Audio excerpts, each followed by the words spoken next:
Hey Scorpios, how y'all doing? Welcome. We're going to be taking a look at your second half of this general reading here. So, in the meditation, I feel like it's a slight continuation from your first half of this in a way, because it was very like fool's energy. I saw the image of the fool key in the tarot as it's depicted in the Lisa Robertson Animal Totem Tarot deck. Is a grasshopper, right, leaping into the foreground, right? So grasshopper. And then I saw in the meditation a rainbow behind it, and it felt very much like a hybrid of the Fool meets the which is about, happy home and family, complete emotional fulfillment, hope, new faith, all around good times and harmony, right? So I saw that in the meditation. And then I saw a bunch of like a newsroom, right? And then I saw all of these old newspapers, like someone had been going through the archive system. I saw stacks and stacks of old yellowed newspapers, and it felt like an outdated filing system. And then I saw someone switch to digital, right? It was like an upgrade, it was a movement. They switched to digital, but in order to do that, to modernize, to move forward as in the full energy, to upgrade, as it were, they had to really let go of those newspapers, which I feel like was a symbol of the past or how things were done previously or what felt comfortable or known or safe. And then I saw you as the Scorpio collective move away because they were at this computer, they'd gone digital, the archives became digital, right? And I saw them move away from this computer, go stand outside, and they were in New York City. And suddenly they were standing in front of the Empire State Building. And I saw them turn to me and kind of give me a wink, and like they were about to go in. And I saw the words going up. And then I saw the image of the sun over the Empire's happiness, joy, fulfillment. So with those words going up and that full energy of grasshoppers can only move forward, they can't move backwards. Then we had to throw away the dusty newspapers of the past and the archive and the old ways of doing things. I feel like your next chapter or the way forward or upwards for you somehow involves breaking out of your comfort zone and having a true commitment to what will be, not what has been, in some way, shape, or form. It may require that you switch things up in some way or change the way you do things or some shift to how you perceive something. But it felt like the archives are old, let them go, right? Let's do something differently. And in doing so, the Empire State Building is such a stark symbol of power and height. It's very recognizable. You see the Empire State Building in New York City, like most people know what that is, right? It's got some brand recognition there, and I feel like there's something to that. Would you be willing to give a little or shift things or let an aspect of something or an idea of something evolve into something else so that you can move onward and upward into something that is bright and deep? Really interesting. Let's go ahead and see what your cards have to say. Hey Scorpios, let's go ahead and see what your animal energy is for the second half of animal energy for the second half of. Right. Interesting. All right. So we got the lizard here. Very, very interesting. So first of all, we got some beautiful fire energy, which is that element of transformation and change.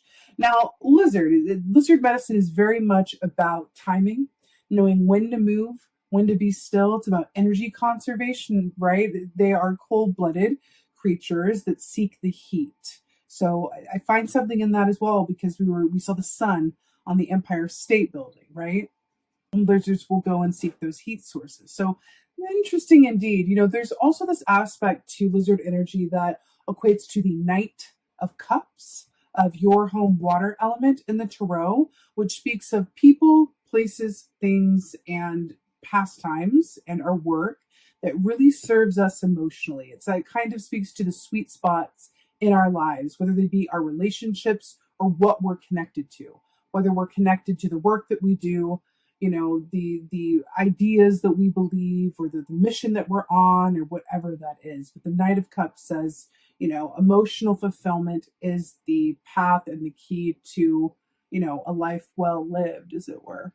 Which is really interesting, considering the fact that we were looking at, movement and considering, what are we willing to compromise around in order to move into a new space that is sunny, right? So something about that. Interesting. Let's see what's going on. see what's going on. Right. Empress, major arcana here, right? So this is perfect. So the Empress is very much about happy expectations and believing in things before you actually see them, right? She is depicted as pregnant here, right? So it's that idea of something having a seed, right? An idea, a state of being, a belief system that is a seed that is growing and gestating and will be birthed in its own time. You know, there's also an aspect with the Empress as well that reminds us that we create the lives that we desire, right? But it's an aspect of, because the Magician, just look at the Magician. The Magician is about picking up the tools at your disposal and co-creating the life that you desire through that masculine action perspective. But the Empress says, I can also create the life that I desire through a different lens, right?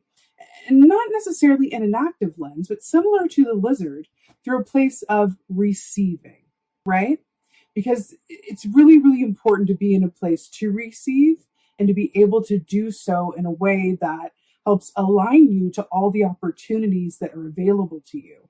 If we are not so great at receiving, right, then that really cuts us off from quite a lot when you think about it. So the Empress reminds us that it's really important to receive, right, in order to live our best lives and have a full experience. And again, it's also about happy expectation and believing in something to your core before it comes into physicalization, right? You can see the hint of it. You can tell that something's coming along and you trust that that's going to come to fruition in its own divine time.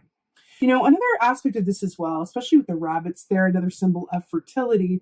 You know, rabbits also, that light and shadow aspects of them. The light side is about, again, fertility, abundance, luck, good fortune. The shadow aspect of rabbit is self-fulfilling prophecy and fear and worst case scenario thinking. I feel like you're being presented with the choice here, Scorpio. I feel like you're being presented with a choice. And it has a lot to do with your mindset and your attitude, right? Why do I feel like this is a way of saying, how much are you willing to relinquish control and trust that what is yours will come to you?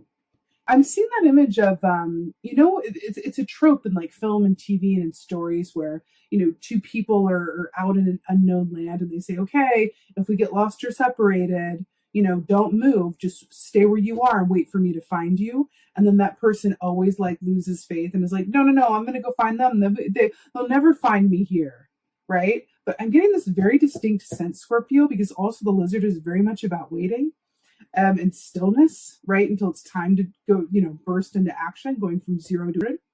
There's something about staying where you are and trusting that what is yours is going to come to you. There's something about that. And then that crown of stars, which is an aspect of Aquarius energy and that wish fulfillment and great hope and faith and love, right? It's interesting.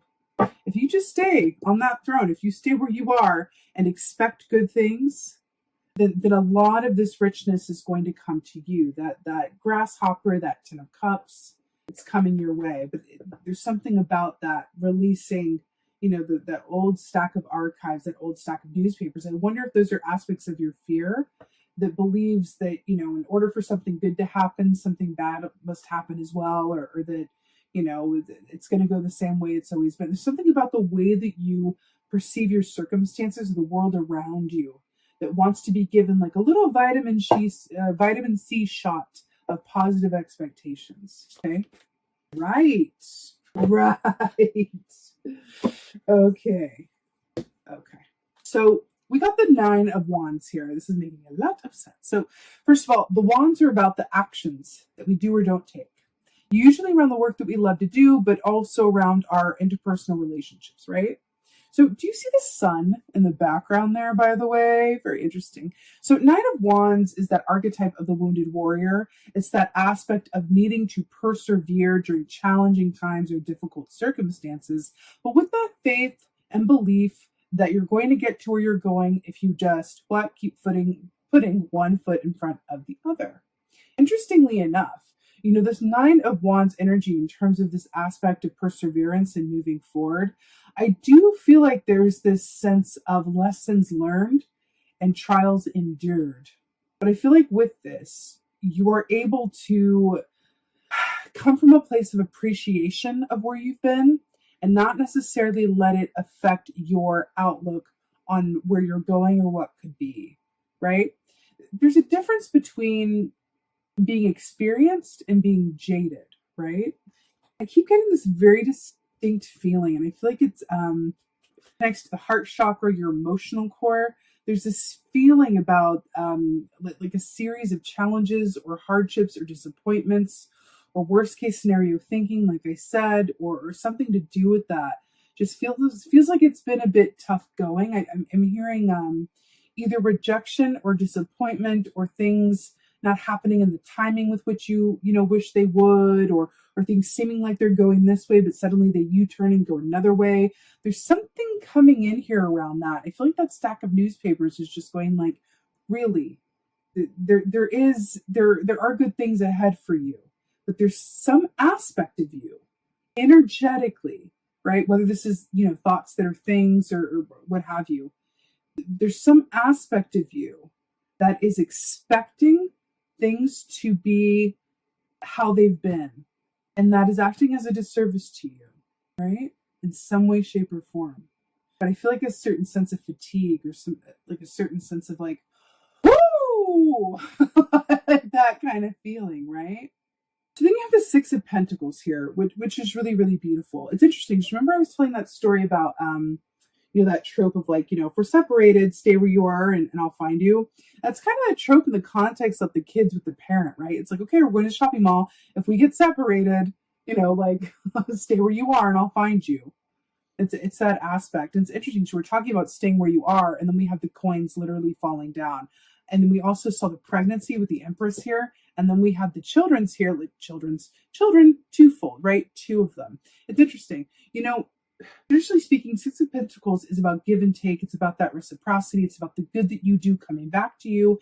And it's about having a generous soul, a generous outlook, that energy of generosity and gratitude, right?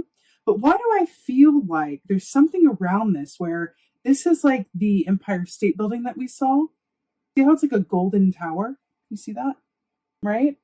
And we have that full energy, which is that kid energy, that young energy of starting something new, going in a new direction. And then we have the Ten of Cups, which is that happy family in front of that rainbow. We have the kids here. This color green is really standing out to me. I feel like it's like the heart chakra. I keep hearing it. I think positive, and the green of the lizard. I think that positive expectations and emotional equilibrium are going to be your best friends and your ticket through from where you've been to where you deserve to be, I feel like I keep getting this. There's an aspect of this who just wants to fall in your lap, right? But there's an aspect of you that's unwilling to sit still long enough or stay where you are or keep your faith or your expectations positive long enough to actually allow this to come to you. Let's get some advice. Right. So your advice is the Nine of Wands. 2 Nine of Wands here. Fascinating. Okay. So the Nine of Wands is your advice. It's very much about keeping the faith, keep going, keep persisting, persevering, like keep your strength up. But when this comes up as advice in this context, especially with all this fire energy, I'm really feeling like you are being encouraged to, in some aspects, be your own mother. Now, what do I mean by be your own mother? There are ways in which the best mothering we could ever get is the mothering that we give to ourselves, right? What does a good mother do, ideally? What do we think of when we think about a good mother, right? She's going to be patient, kind. She's going to show you unconditional love. She's going to be a great support system. She's going to give you great advice. She's going to listen, right? She's going to tell you what we always want to hear more than anything as humans, that everything's going to be okay. I am hearing with this Nine of Wands to be your own mother. I feel like the result of doing that, right? The result of doing that is going to not only feel really nice, but it's going to align you in a way that feels like you're able to move into this new place and really take the elevator straight up to the top of the Empire State Building and really get to where the sun is. That's what this feels like to me, being your own mother, being your own source of comfort and really self-soothing in a way. Because really, truly, we are able to self-soothe in a way that no one else can do for us, right? Because we know ourselves, ideally anyway, better than anybody else does, right? So in that sense, who's more qualified to be your mother than you in this emotional body context, right? But yeah, Knight of Wands coming in here. There's an aspect of this that says, take care of yourself, get your own needs met, to really give yourself some TLC and some attention. Really pull the focus to yourself. It feels really, really important. Also with the Six of Pentacles as well, with you getting back what you give, especially if you are in a profession or in a relationship or just one of those people, especially if you're an empath who gives a lot, you are really being asked to take this time to give back to yourself. It feels really, really important. I'm also really drawn to the fact that this is a 6, right? And then a 9 is a 6 from the other direction. So this is your last key here. And then your advice is this is you giving, is to flip this and give it to yourself, right? It feels really important. I also feel like this circle here is kind of like a moon and a sun in one that's obscuring something that's yet to come through. I feel like there's an aspect of illumination that wants to come through for you and some healing that wants to happen. And you're being asked to really support that and facilitate that through some self-care, some self-focus, and some self-soothing. Feels important. Knight of Cups, again, it's about those relationships and pastimes that really serve our emotional centers and our emotional needs. And you're being asked to take action and do that for yourself during this time. Let's get an oracle.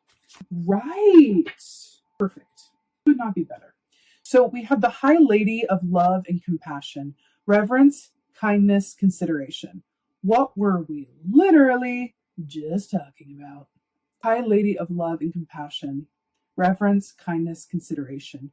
You are being asked to do this for yourself, like just in every single way to do this for yourself. Be kind to yourself. Show yourself the same kindness, consideration, and reverence that you show others. It's time. It's necessary. Your soul is asking you for this. Your emotional body is requiring this. Really gift this to yourself with this Six of Pentacles here, and then watch how it shifts your reality moving forward. Because there is a transition point. You're being asked to really do this for yourself. I feel like whether consciously or unconsciously, directly or indirectly, doing this is going to allow you to heal some aspects of what has been, whether that's a mindset that you've acquired or past disappointments or something around that. But it has to do with your expectations. And it's going to allow you to through that love, transform your emotional body, and doing so, expect good things. Okay? That's what it feels like. Expect good things. It's really beautiful, Scorpio. This kind of work is really, really important, especially in our current global environment. If you're not going to do this for yourself, who else will? It feels incredibly important to engage in some self-care because you really can't keep on giving your cup to other people unless you refill yours first, right? And it feels like yours is running a bit on low and you're being asked to refill it, right? Even that baby, right, is being grown in water, right? So there's something about that for you. Reverence, kindness, consideration, the High Lady of Love and Compassion. Be this with and for yourself. Be this with and for yourself, and in doing so, transform your emotional body. Positive expectations. It's really lovely, Scorpio, and really, really important. So, with that being said, I'm sending you so many blessings for your second half of this. I so hope that this helps and resonates. If so, please do let me know in the comments below. I absolutely love reading your comments. Please like, share, and subscribe. I would appreciate that so very much. And with that being said, just thank you. Thank you so, so much for being here. And most of all, and as always, just thank you for being you. And be well. Until next time.